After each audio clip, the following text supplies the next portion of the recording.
I modified this Garmin mount so that when this happens, Oh, shit. I'm alright. What happened? I just hit that little rock. I'm okay.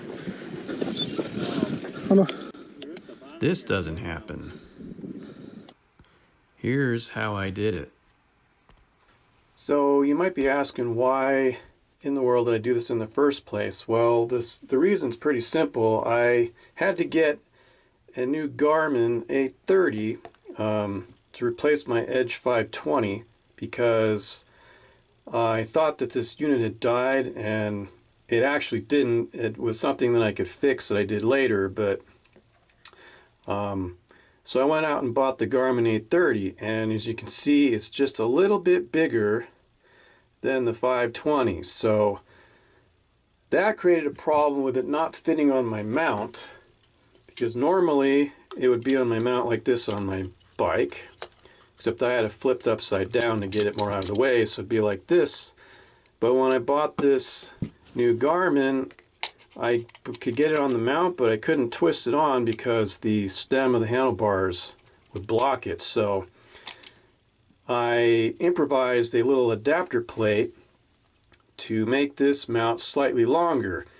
Now you're probably asking, why go through all that trouble? Well, the problem is that the mount that came with the Garmin 830 sticks out so much farther than the other mount that I had on my mountain bike, and I don't like how far it sticks out. It just sticks out too far. I don't even want to put this on my road bikes because it just sticks out so far past the handlebars. This is just like if you have a little crash on your mountain bike and it goes tumbling around, this thing is just sticking out so far.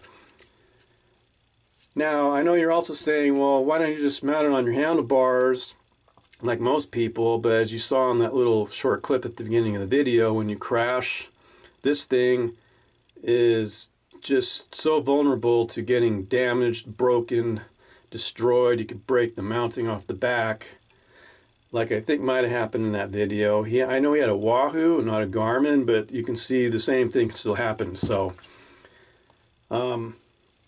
it's super simple to make this, really. I just had a little piece of aluminum left over from a project I did where I had to cut out a piece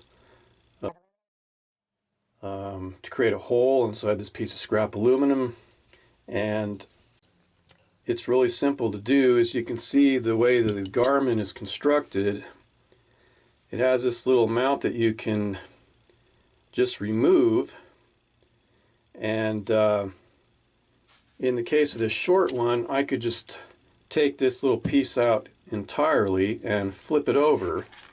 And the reason why I did that is because I wanted to have the Garmin mount flipped upside down so that I could get this unit as low as possible, kind of in line with the handlebars. So in case of a crash, it's as low as possible and as protected as possible from hitting the ground. So but anyways, this little part here is removable, and you can flip it over, as in the case here, and with this adapter plate you can push it over. So it's pretty simple. There's 4 holes. This one's the better one to show you. There's 4 holes here, and all I did was put some little screws in there that actually I probably didn't even need the nuts because they just screwed in. The hole was like exactly the right size, but I put the nuts on here anyways, and I super glued them in so that these things are not coming off. And then obviously I just used the little Allen screws that would normally be in this hole fastening this thing on, and I fastened to the plate instead. So I essentially have lengthened this mounting by about a 1/2 inch. So when I put it on my mountain bike, I have about that much clearance between the stem and the Garmin, and it's easy to push the buttons, and it makes me feel a lot better that it's out of the way. and this is quite sturdy. This is not gonna come off. This plastic is very strong as well. I'm not worried about this breaking at all. I mean, I can't even move this. So that's one way you can get a custom length Garmin mount. If you're not happy with the length of it, either it's too short or too long, this is one way you can deal with it. So hopefully you got something out of this video. If you did, let me know. Leave a comment. Thanks.